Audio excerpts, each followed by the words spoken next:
Actually, I'm not sure where so the now we option got is through either. all of those announcements. We'll turn the time over to Doug for this, and I'll get to work with the other people out there. Just got a couple that looks like they're having some trouble getting in, and if you have any questions, you can type in the chat box. Just click on chat, and it'll bring up that window, and you can type a question in there, and we will do our best to answer that as we go through the day. Play around with the controls there. Gives us some other options. You can tell us whether you're happy. You can tell us if the presenter's going too slow or too fast, and you can ask questions there. So kind of a neat system, but it's we're all learning a little bit today. Doug, I'm going to turn the time over to you. Great, thanks, Jason. So did you get the record button figured out there? Yes, we are recording. Okay, outstanding. Appreciate Jason's intro there. It's really important because when we do these trainings, when we do the webinar for the management, it's intended to help you in multiple ways. You know, one, we want to help you understand your side of the issue as a supervisor, as a manager, but we also want you to, you know, get your guys out for the training when we come around and do the regional training. You know, this webinar is intended to be about 45 minutes today. When I do this training live with your employees starting next week, this is a 2.5 hour class. And so there's a lot more detail that'll be going over with your employees. Today, I hope to share with you some of the information with regards to ergonomics that's important for you to know and understand as a manager, administrator, or supervisor. And I also want to share some examples with you as we go through on certain things that we do share in our training with your employees to help them understand how important this topic is. In reality, for me, at least in my experience, when you really understand how you get injured, what happens when you get injured, it's easier and facilitates you preventing having future injuries. When I know how a back injury occurs, I'm much more likely to be careful about how I use my back. So we use this word, we throw this out here, ergonomics. Also talk about musculoskeletal injuries along with this, because frequently that's what we're looking at when we talk about sprains and strains, repetitive motion injuries. A lot of these things, you know, are a result of the ergonomics of our work sites, of the processes that we're using. And so I'd like to ask you this question. I don't know if Jason's got this poll ready to launch. I've got the same thing on this slide here, but if you can launch this poll, just kind of curious what all of you think. You know, when we talk about ergonomics, what's involved in, you know, that topic of ergonomics? You know, is it the design and use of the tools that we have? Is it the design and configuration of the workspaces? Or is it the proper use of your body, you know, your body mechanics? Or, you know, is it how we store our supplies and materials around us that we need to access? Or is it possible that it's all of these? So I'm kind of curious what you think about that. Do we have that poll launched? Yes, we have. Oh, what happened? I lost the results. Oh, no. I can guess what the results are. Jason, you let me know if you find them. There we go. All right. We have 83% say E, all of the above. And what do we got on the other ones? 0, 0, 0, and 0. Oh, so we only had 83% respond. So you are absolutely right. All of the above. Every single one of you understood that. So ergonomics is kind of a broad topic. You know, it is the use of tools. It is how our workspaces are designed. It is how we use our bodies, how we lift, how we move things. And so this is a really broad topic. So there's a lot of things to talk about this. And of course, we're not going to get to all of that in detail definitely in this webinar, but we will talk about some of the things that we need to know and understand as managers. And gosh darn it, my screen did what Lance's was doing. I'm locked up. Yep. Lance, any suggestions?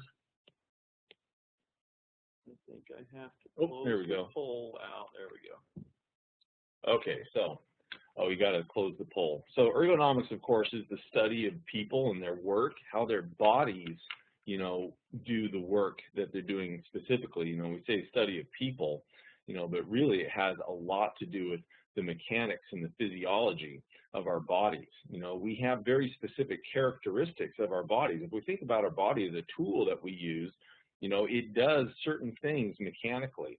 And so we need to design our work so that it's compatible. You know, we need to think about our tasks and the equipment and the environment that we're working in so that it fits our bodies. Lots of times we think about making the person, you know, fit the job that they're doing.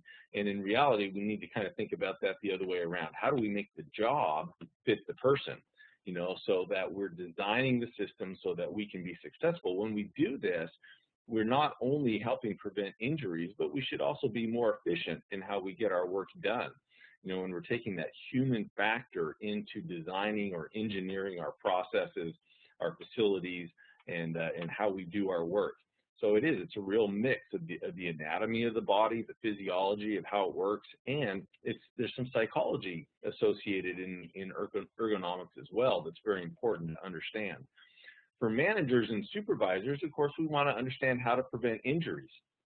And so we need to understand the ergonomics. We need to understand, you know, what contributes to injuries. But there's other things that we also need to be doing. We need to be responsible to make sure that our employees get certain training, that they understand how to prevent their own injuries. We need to make sure that we're providing the right tools for the job. And you can have a tool that's the right tool, but it may not be the right tool for every job. So we need to make sure that we have the right tools for the specific jobs that are being done. We need to look at how we design the environments that our employees are working in, whether those are outdoors, you know, where we're mobile and moving around, or whether it's at a desk, you know, in the office. We need to make sure that those environments are going to be optimal for us being able to do our work. Supervisors also need to make sure that you're observing what your employees are doing. It's not just a matter of the training and providing the tools and the spaces, but we need to make sure that the employees are using those properly, because we can give them all the right tools and they still may use them improperly and abuse the most important tool, which is their body. So it's very important that after we've done, you know, the initial work of training and providing the right tools and spaces, that we make sure we're watching to see how those are being used. You know, when we talk about sprains and strains in our work comp claims, you know, we often talk about how common this is. And this pie chart here, this represents work comp claims in our pool at the trust since 2010. So it's about 3.5 years. And of course, we see still by far and away the #1 cause of these injuries that we have in the whole work comp pool is strains, which includes these musculoskeletal disorders and injuries that I was talking about. 912 of those in the last 3.5 years, which have resulted in reserves on those claims of over $5 million. $5 million, everybody, that's your money. That's the money that we put in the pot together to share and to cover each other's risks, and it's really important that we control that, and that is the #1 place where we can control the costs associated with our collective injuries with our workers' compensation pool. So just think about that. There's a lot of room for impact here. When we talk about musculoskeletal disorders, you know, what we're talking about are injuries that involve or are associated with, you know, the joints, the ligaments, the tendons, the muscles. And so we often see, you know, slight sprains, slight tears in the muscles, slight tears in the tendons where the muscles connect to the bones and around the joints. The tendons move back and forth. The tendons are like your cables that, you know, help move your digits and things. And so whenever you move your fingers, for example, you're moving tendons, and these tendons move through your hand. They move through, some of them move through that carpal tunnel we hear a lot about. And so as they move through there, they can create a lot of stress or friction on the sides of the carpal tunnel, against the nerves that come through that same space that they share as well. And so how we move our body, how we position our body when we move it, will have a large impact on the amount of stress that we put on these components of our musculoskeletal system. You know, the stressors that really play a big important part in this is force. When we're applying force, when we're pushing, we're pulling, whenever we're moving something, but repetition also. And that becomes a really big factor when I'm applying force repeatedly in the same way over and over. My risk is increasing as I do that. If you're in an awkward or a static posture, you're not moving or you're in an unnatural position, you kind of have to hold that position, that increases our risks when it comes to musculoskeletal injuries. Vibrations also will cause irritation and inflammation around the nerves and around the tendons and things like that. So that also increases our risk of injury. Contact stress is where our body comes into contact specifically with hard, sharp edges. You know, if your hand is squeezing a tool that's really hard and has sharp edges on it, that's going to dig in more in certain spots. If you rest your wrists on the edge of your desk, you're going to have, you know, pressure being put on very specific points on those tendons and nerves. For example, on running through your wrist, if you're resting your wrist on that hard, sharp edge. So we need to think about that. That's part of not just the design of the environment, but how we're using our body along with our environment around us in the workplace. You know, we can have a lot of things that are going to play a role. Direct trauma, you know, a slip and a fall. Lots of times I don't really think about that as being part of ergonomics, but, you know, if I'm looking at the environment, you know, if there's conditions there that are going to make it easier for me or increase the chance that I may fall, you know, that is definitely a factor in musculoskeletal injuries. You know, if I have a trauma, that repetition, how much force, how much weight, you know, are we exerting, you know, when we do these repetitive motions? What posture are we in? And that becomes really important. We'll talk a fair bit about that. You know, again, the vibrations, the temperature. When the environment's uncomfortable, people will tend to get more stressed, more tense than they would if the environment is comfortable.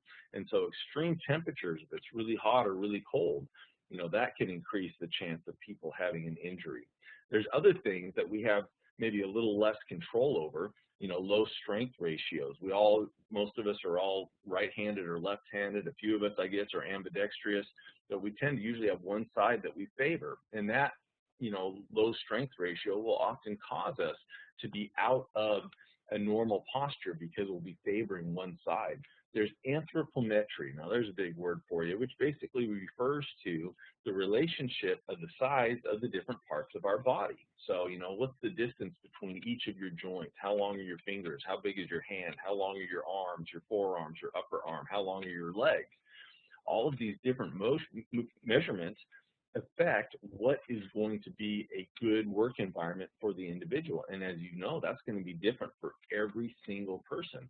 So the body measurements of every person and the tasks they're doing and the tools that they're using becomes a factor that we need to take into consideration. Lots of times there's adjustments or different tools we need to think about having available depending on the person's anthropometry.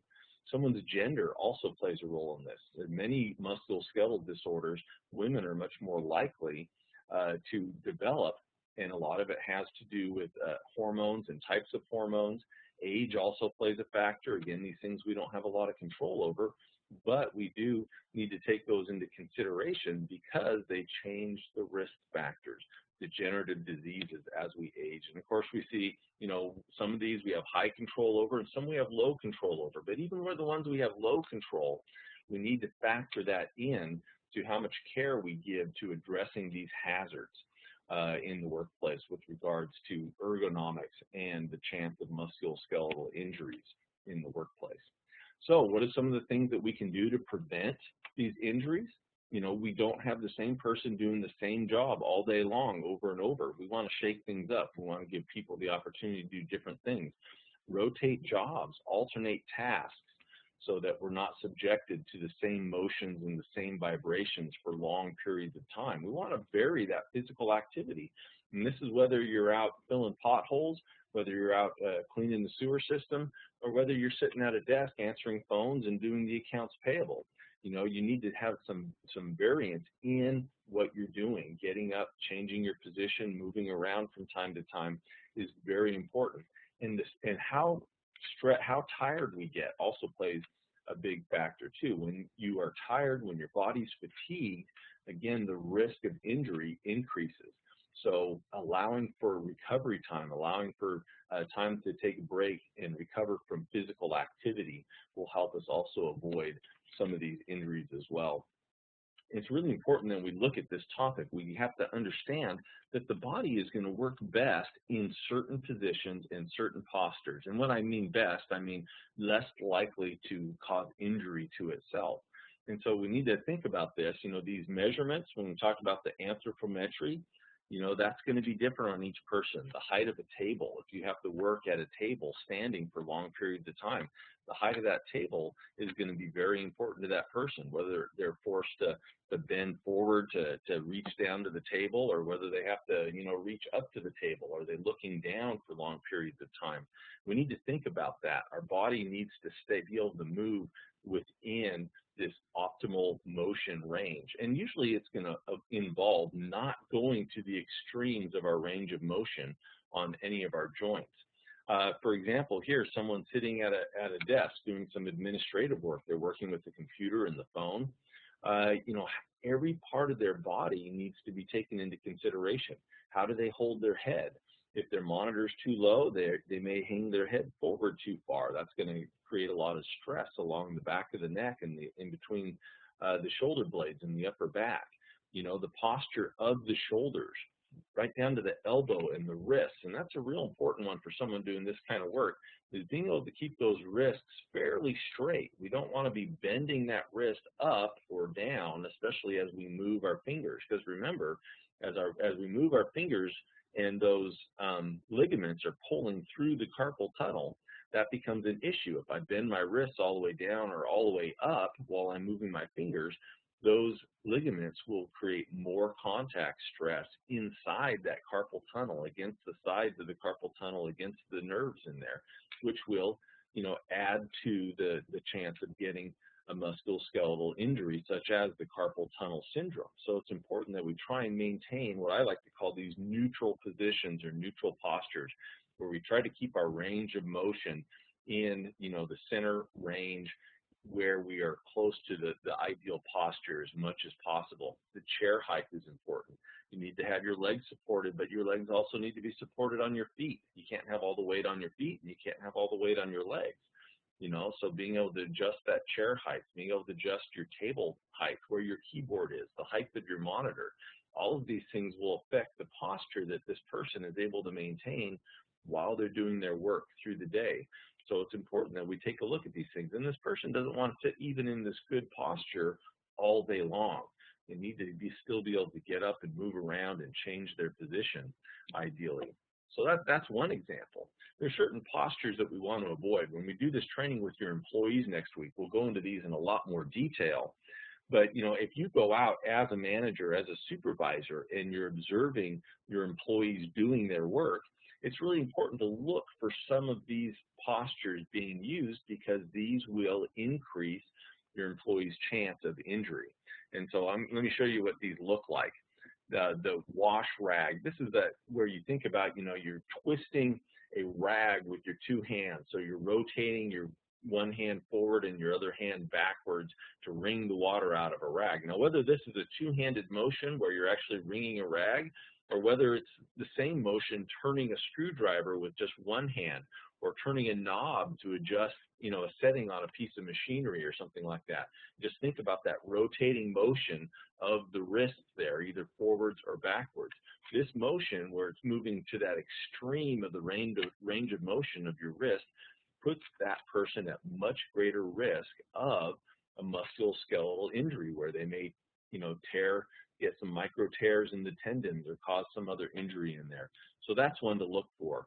Also, when you get yourself in an uneven posture, if I'm using a tool with a pistol grip, for example, and I need to use it above chest level, that's going to force me to raise my elbow and my shoulder above my shoulder level. That gets my posture out.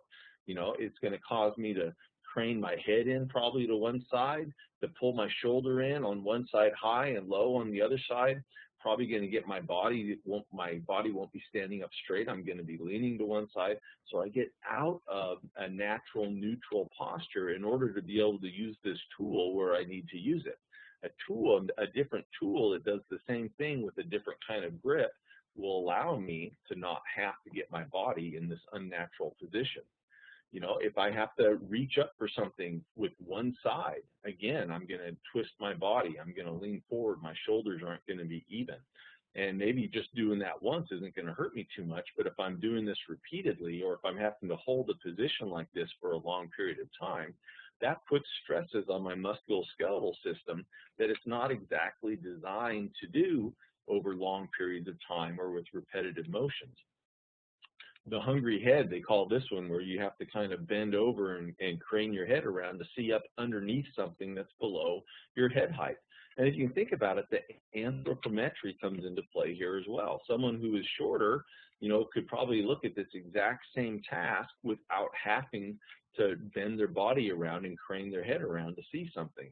Someone who's tall is going to have to do this. And so we look for this position where someone has to lean their body off awkwardly to one side and twist their head around to one side and get up underneath something. That is not a natural posture. If you have to do that repeatedly and or for extended periods of time, that's going to create a lot of fatigue and increase the risk of an injury.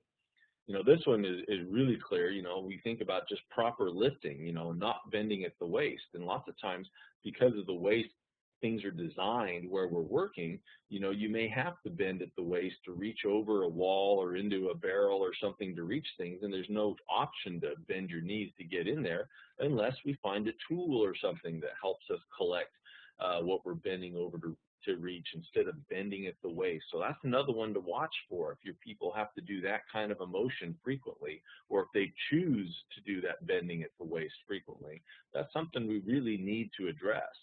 Twisting is a really bad one. We've all heard this when we talk about lifting, but when you twist and you're carrying a load especially, you're putting that extra load on your spine, and then you're rotating your vertebrae slightly, and that puts a lot of pressure on your discs as those rotate, and this really results in a lot of injuries here.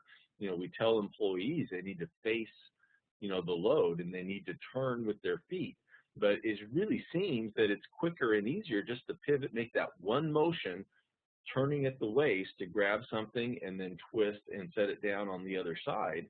And moving my feet requires a lot more motion, so it seems like more work. But in reality, I'm putting my body under much more stress to do that twisting than it is if I use my feet to make little motions and keep my body in a straight, natural posture.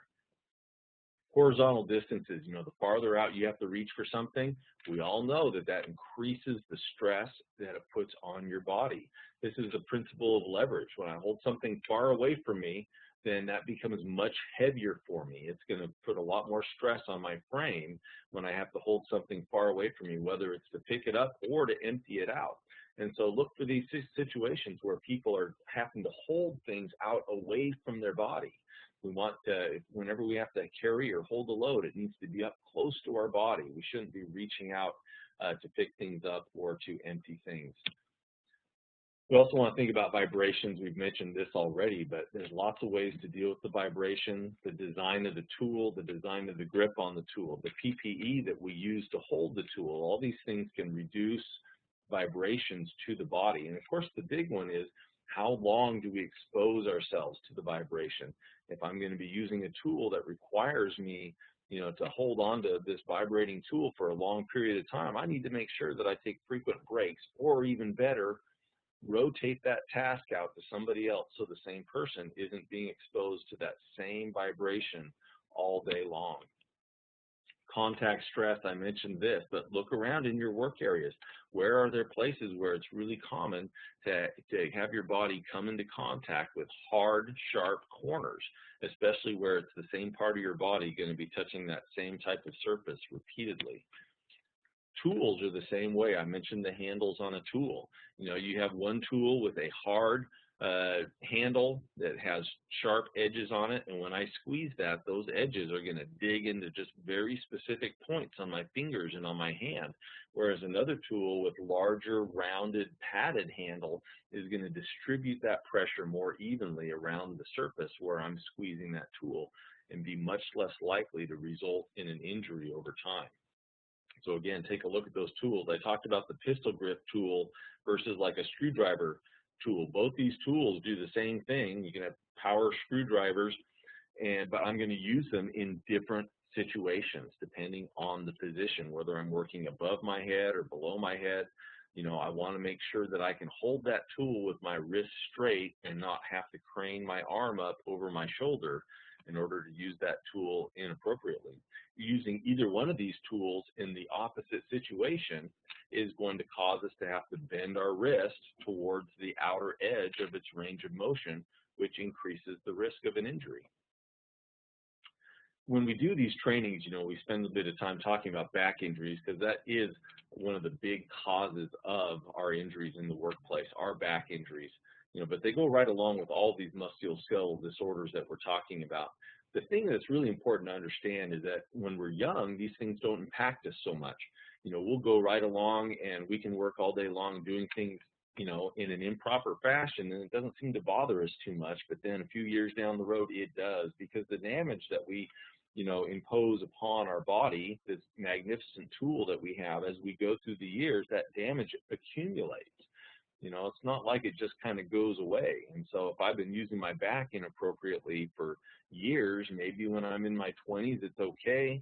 When I get into my late 20s, maybe I start to feel kind of a constant nagging backache that's always there that I kind of ignore. And then I get into my mid-30s, and all of a sudden I am having back surgery, which the average age for someone having their first back surgery is 35 to 40 years old. And so, and that usually occurs because we've been doing something inappropriate for a long period of time. It's not just one thing that we did. You know, maybe it was the last thing that we did that was the straw that broke the camel's back, but what happened is we've been accumulating this damage over years, and then it goes a little bit too far. So we really need to think about that. Young people have a great opportunity to learn good habits and have good lifelong health and be free of a lot of pain. And even, you know, those of us that have been around a little bit longer, by changing our habits, we can get rid of a lot of the pain that we've had in the past, and again, control the chance that we're going to have a more serious injury down the road. Some things I like to make sure that people understand, and these are some examples. You know, it's good for you to understand this, and I'll go into this in a lot more detail when I meet with people in person the next couple of weeks. But how does the spine work? I mean, this is where a lot of these injuries come from, and this is a tool that I use my whole life. I need to understand how this tool works so that I make sure it can last as long as possible. The spine, it supports our frame. It makes it so we can lift things. It makes it so we can move around. It's a fantastic structural part of our body. We couldn't live without the spine. And it's not just because of the structural support that the spine provides for us, but we also have to think about the nervous system, because that spinal column goes from our brain down to, and the nerves go out to every part of our body. And the spine is also the conduit that takes those signals and houses those nerves all the way down to where they go out to our individual parts of our body. So what happens when I hurt my back frequently, it's not so much that I'm injured because of something mechanical that I've done to my back. I'm injured because something is impinging on those nerves that are coming out of my spine. And so that's where we get into a lot of danger. Sometimes it just creates a lot of pain. Sometimes it can actually cause a debilitation, a paralysis. It can even cause death if the wrong nerve is affected there coming down through your spine. So it's really important that we understand what we're doing as we use our spine. You know, our vertebrae are cushioned by these discs in between each vertebrae. And some things that happen here just are a result of age. Some of these things can be better controlled through exercise, through good diet. But you may have discs that get thin over time, or degenerative disc disease. Sometimes those things may not be things we have a lot of control over. You know, our osteoarthritic conditions, where, you know, the bones will get these spurs that can cause a lot of pain and restrict our range of motion. Again, those things can be more difficult to control over time, but through exercise and good diet, we can help prolong this. Where we really abuse our back and where we really see a lot of these injuries happen because of how we use our back is with these bulging discs. You see there in the middle a bulging disc and a herniated disc. And it's important to understand what we do. Whenever we bend forward, we put pressure on the front part of that disc, and the soft material in the inside of the disc gets pushed to the back. And over time of abusing our back that way, eventually it will start to bulge out at the back or even herniate where it pops out there at the back. And the problem here is right where that herniation occurs is where our nerves are coming out of our spinal column. And so that herniation impinges a nerve. Then you feel a numbness, a tingling, a burning, or maybe even paralysis because that nerve is getting pinched off. And you may feel the pain in your shoulder, in your arms, in your hands, in your feet, in your legs, in your hips. But the real problem is at the spine where the nerve is being pinched. And lots of times, we think that the problem is in the arm or the leg, but it's not. It's how we've been using our back and something that's going on with the spine. So it's really important to understand how that works. You look at this picture of the spine here and you see that it curves up the neck. It curves towards the front. In the thoracic region, in the upper back, it curves towards the back. And then at the bottom, in the lumbar region, it slightly curves towards the front again. This is a natural S-curve of the spine. This is what we want to maintain.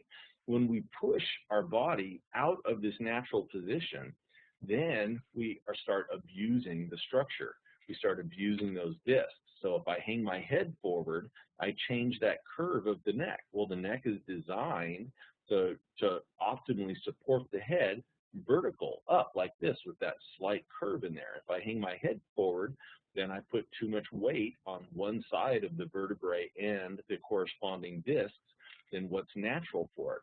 If I don't hold my shoulders back straight, then I allow the curve of my upper back to change. Or if I slouch and hang forward, that exaggerates that curve outside of what its natural design is capable of handling for long periods of time. And the same thing with the lumbar. Now the lumbar region down there, those bottom 5 discs and vertebrae, those are the ones that we really abuse. And if you look at this picture, you'll notice those vertebrae are much bigger. They have to be bigger. They're designed to support more weight and pressure down there for a very good reason. However, because they're designed to, they have to handle more weight and pressure because how we use our body has a big impact on that. And we have a lot of our injuries that happen down there because we still go beyond, what that can handle over the amount of time that we, exert those pressures on them. Our physical condition, if I'm carrying a lot of extra weight, especially depending on where and how I'm carrying it, you can imagine that is going to affect the natural curving of my spine. And so I get a lot of aches and pains sometimes just because, my spine is being pulled out of the natural curve that it wants to maintain. Our posture, you may not be carrying any extra weight around, but if you have poor posture, you will feel the result of that poor posture. So it's not just a matter of maintaining good posture when I'm sitting still or standing or walking around. That's very important, but it's also especially when I'm doing work, when I'm picking things up, when I'm moving things, when I'm pushing and I'm pulling. I need to make sure that I'm attempting to maintain this positive, with this neutral posture, natural posture, as much as possible. This guy here on the left, if he maintains that kind of posture all the time, I guarantee you he's going to have aches and pains in between his shoulders and in his lower back because his spine is not in that neutral posture. And so we need to really work on posture. Think about your kids, help your kids get good posture, but then think about your posture too. After I had my first back injury and back surgery at the age of 35 or 36, I was right in there. I became very conscientious about how I was holding myself, about my posture, and about how I did things, because all of a sudden I developed a better understanding. I didn't really understand before. Again, understanding helps us prevent injuries because we know how the tool works. If I've got a car and I don't know how to maintain it and I don't bother maintaining it, that car's not going to last as long for me as if I understand how it works and I do the things to help keep it going as long as possible. This is another example that I use in the training that's really kind of an eye-opener for people, and I've used this quite a bit over the years. Most of you have probably seen this before, but understanding how your back works as a lever when it comes to picking things up and moving things around is very important. Of course, we know that if we're using a lever and we place the fulcrum in the exact middle of the lever, it will take an equal amount of weight to lift one side as to push it down. You got a 10-pound weight on one side, it's going to take 10 pounds to move that lever from the other side if that fulcrum is placed in the middle. However, the lever that our spine does not have the fulcrum in the middle. The fulcrum is down at our lower back. And it's kind of backwards. When we use a lever, we want to have the long end of the lever where we're pushing on it so we can easily lift and move an object. However, our back, when we bend over and use it, it's kind of the opposite. We put the weight, on the far end of the lever, and then it's like trying to push with the short end of the lever, and it takes a lot more weight to lift that with the short end of the lever. And so what we need to understand, the way the human body is designed, the way that back is designed, if you bend at the waist to pick something up, a 10-pound object will put 100 pounds of extra pressure on your lower back. And it's not just the object you're picking up. Remember, your head weighs 12, 13 pounds. That's putting an extra 100, 120 pounds of pressure on your lower back. Your torso, your whole torso probably weighs around 100 pounds. And so when I bend at my waist, even if I don't pick anything up, I'm putting almost 1,000 pounds of pressure on my lower back if I bend at the waist. If I pick up something heavy, then that pressure can, be much more than that. So now I'm putting 1,000, 1,500, 1,600 pounds of pressure on my lower back or more if I'm trying to pick up a heavy, really heavy object, 50-pound object, a 90-pound object. And we do this. We move these objects around. We don't think about it. And because we can, I'm strong, I can move this. But we really put a lot of abuse on our body. We need to remember that. It's important to understand the body mechanics so that you don't hurt yourself. This may seem easier and quicker, but it really is not. Conditioning of the legs and doing the right motion over a period of time is very important, and making your body last as long as possible. And you can still get the same things done. Stress is also a big contributing factor. So think about that with yourself and your employees. Someone who's stressed out, they're going to be much more susceptible to musculoskeletal injuries because they may have tight muscles and more likely to get a strain or a sprain. And the conditions that they're working in can do the same thing to them. It's important that we know and understand our limitations and know when to get help. As an administrator, as a manager and a supervisor, we need to be able to make determinations. What are tasks that people should not do by themselves? A lot of organizations I've worked for have had lifting limits, whether it was 50, 70, 100 pounds. It really kind of depends on what's going on in your organization. If I have to lift an object, if I have to lift a 90-pound object, but I only have to do it once a day, that might be okay. I might be able to manage that one. But if I have to do it multiple times a day, then 90 pounds is probably going to be too much, or 70, or 50. If I have to do something repetitively over and over and over, 25 pounds might be too much. And so you got to look at the tasks and the operations that we're doing, how much force is required to do those, and how often they have to be repeated, so that we can determine, what tasks employees can do on their own and what tasks we need to require them to get help with when they're going to do them. You don't want people out there trying to unload a pallet of 90-pound sacks of concrete all by themselves. That's not a good idea. And so we need to identify those and know our limitations. Mechanical assist devices, there's a tool for everything out there. And a lot of these activities that we do manually can actually be done with a tool. And by using the right tool, we save ourselves. And it's not that we're not working hard, we're just working hard and smart instead of working hard and maybe getting hurt. And so where we're doing these motions where we have to bend and move and pick things up and push and pull, we really need to be evaluating constantly what tools are available to help us do these things. I saw a claim come in just this morning that talked about an employee trying to pull a stop sign out. They were replacing a stop sign, and so the employee was trying to pull the signpost up out of the ground, and so all by himself, he grabs a hold of this post, and he just starts jerking it back and forth and wiggling it and trying to pull it up, and he wound up hurting his shoulder.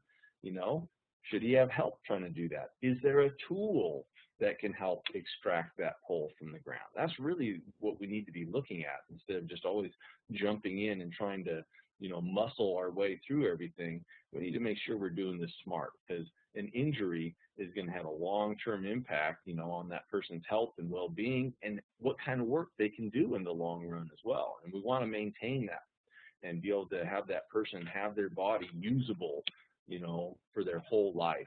So kind of to wrap up, there's 13 principles of ergonomics, which are important to remember and understand.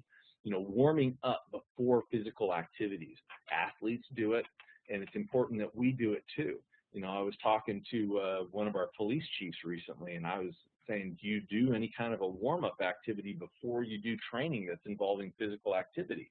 And the answer, I think, was pretty common, was no. We just, show up and we start doing things.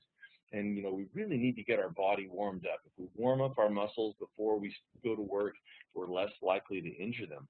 If we stretch, if we have a stretching program, which I'll go into stretches a lot more detail in the class next week also, when you do light stretching before you go to work, you introduce your ligaments and your tendons and your joints and your muscles to their range of motion before we start working.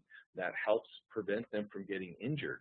Also, stretching can increase the flow of blood to your muscles, which can help decrease the chance of injury. And if an injury does occur, it won't be as severe, and you will heal faster because you are increasing the blood flow to those muscles. So that's an important thing to think about, is any kind of warm-up and stretching activities before work starts. In fact, one of our members, they have made a routine of giving all their employees 15 to 20 minutes at the beginning of the workday every day to do warm-up and stretching activities before they go to work. And that particular member has not had an injury, a musculoskeletal injury in their crews for many years. And they're very good about having their employees do that every day. Make sure everything is easily accessible. Make sure we don't have to get in unnatural, uncomfortable positions, especially repetitively, to reach tools and supplies and equipment that we need to get to. So everything needs to be within easy reach, even if it's just at a desk. I shouldn't be having to lean forward and stretch really far to reach something at my desk. The things I need should be, close to me as possible and easy reach. I need to make sure work heights are proper. Again, anthropometrics. One working height is going to be good for one person and not good for another person, especially if you have to be working at that position for long periods of time. Reducing excessive forces. Where do our people have to exert excessive forces physically? What are the things that we can do to reduce that or share that load or find a tool to do that load for us? Working in good posture. Think about yourself, but also watch your employees when out there working. Take a look at their posture. How are they holding their head, their shoulders? How are they bending when they pick things up or move things? That's very important. Reducing excessive repetition. What are those things that we do over and over and over, the same thing over and over? How can we reduce that, minimize that per person, finding different ways to do those to reduce the repetition. Don't get too fatigued, and monitor your people so that they don't get too fatigued. If we're doing physical work and in our body, our muscles are getting tired, we're much more susceptible to injury when our muscles are tired and fatigued.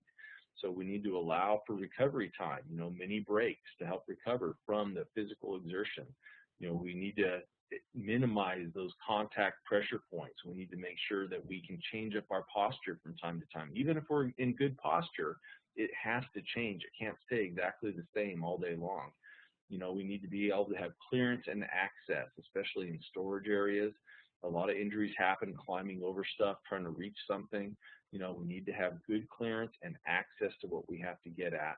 We need it as much as possible and in a comfortable environment.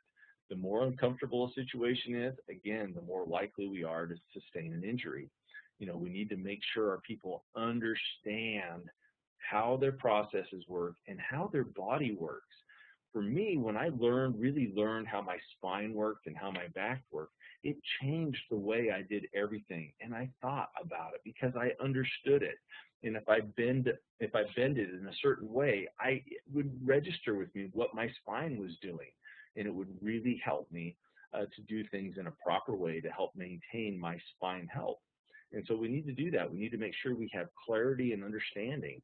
you know, with our people. Lots of times I remember as a younger person having people tell me all the time, you know, bend with your knees, you know, don't lift with your back.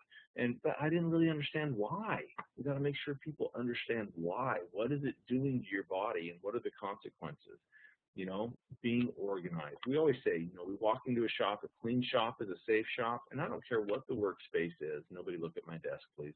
I don't care what the workspace is, and when we have a clean, organized work environment, we are much more likely to be able to do so in a safe manner. And so these are just some key points to remember when it comes to ergonomics and trying to prevent musculoskeletal injury. And we invite all of you to come out to the training next week and the next 2 weeks along with your employees, but please especially get your employees out there. We'll go into a lot of these things in much more detail to help them have this understanding of how to maintain their health and not injure themselves. Jason. That was a good job, Douglas. Lance, there's Lance. Sorry, Jason's I was Jason's muted. around too. Thank you, Doug. That was a great job. I appreciate all that great information there, and it's something that we can really use. That's a major hitter, and it's something that can affect each of our lives. Did have one question. Had somebody asking about what I was doing in the background with the large bowling ball.